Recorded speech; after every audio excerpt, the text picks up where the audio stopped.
What's up, ladies and gents? Social Nurse here. Thank you so much. Thank you for stopping by the channel. I really do appreciate your time. Listen, did you see the clip of the journalist reporter from the Democratic Republic of Congo standing next to Donald Trump to deliver a message, right? This lady was actually at first with the pool of journalists that's kind of not seen by camera. And typically, a journalist will be called on to ask a question.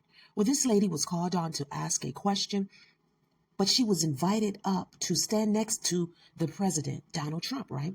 That doesn't happen a lot to many reporters. Now, she was allowed to get really close, and that is why I believe that they already knew what she had to say and that she had been thoroughly checked, right, by federal police, Secret Service, or whatever. Maybe all those journalists are really checked out and made sure that they are good to go without having anything on their person that could be a problem, right? But I think she was really checked in advance. They had an idea about what she was going to say. This lady was really pretty, and she's a beautiful lady. Donald Trump acknowledged that, right? And interestingly, but I mean, I guess it made sense for him to say that he'd probably get in trouble for the compliment that he gave her. And he preferenced the compliment with that first. He talked about how he might get in trouble for complimenting that lady. And it's because of his own history, right? We know what the president has been convicted of, right? But, you know, it is what it is. He is the president.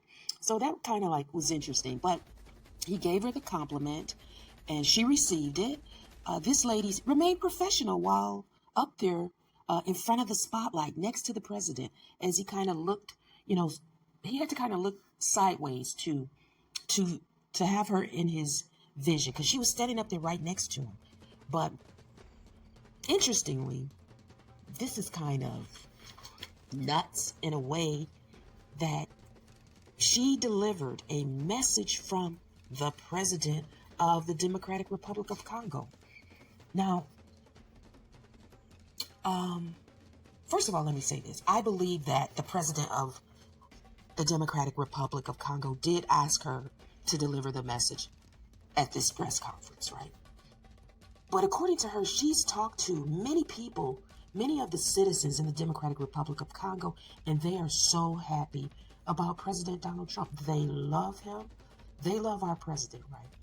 The president of the United States is like a daddy of the world, right? We've even got diplomats from foreign countries at that Hague. That man said that, you know, President Donald Trump was like the daddy, right? And this lady said that their president of the Democratic Republic of Congo is going to nominate President Donald Trump for a Nobel Peace Prize. And I know that he really likes that. Because he's mentioned how he's a president of peace, he wants to end war, and he's talked about not ever receiving a Nobel Peace Prize. So, the president of the Democratic Republic of Congo is stating that because of President Donald Trump, their nation is no longer in conflict with neighboring nation Rwanda. They're not in conflict anymore. And Donald Trump is credited with resolving that conflict, according to what the reporter shared, right? Her name is, Hariana Veras. Hariana Veras. Well, this is good news, I guess, for the United States and many corporations. We love, not me as part of the we, because I don't own any corporations, but, you know, people concerned about business ventures and minerals and all that stuff. Wow, this is an invitation for the United States to be comfortably in the Democratic Republic of Congo. People wanted people to pay attention to the conflict that's been going on over there for a long time, as far as whatever the civil war type thing or whatever it is that's been going on forever in the Congo over there. So, you know, perhaps everything's easing up. And I'm sure the United States is going to be so happy to be a good friend to these people. I mean, after all, President Donald Trump ended that conflict.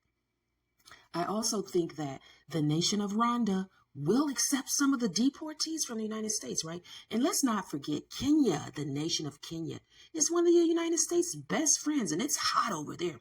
I mean, not in weather, but what's going on politically, right? So all of this is interesting. Maybe President Donald Trump can solve the problems that's going on in Kenya. Who really knows? Social nurse.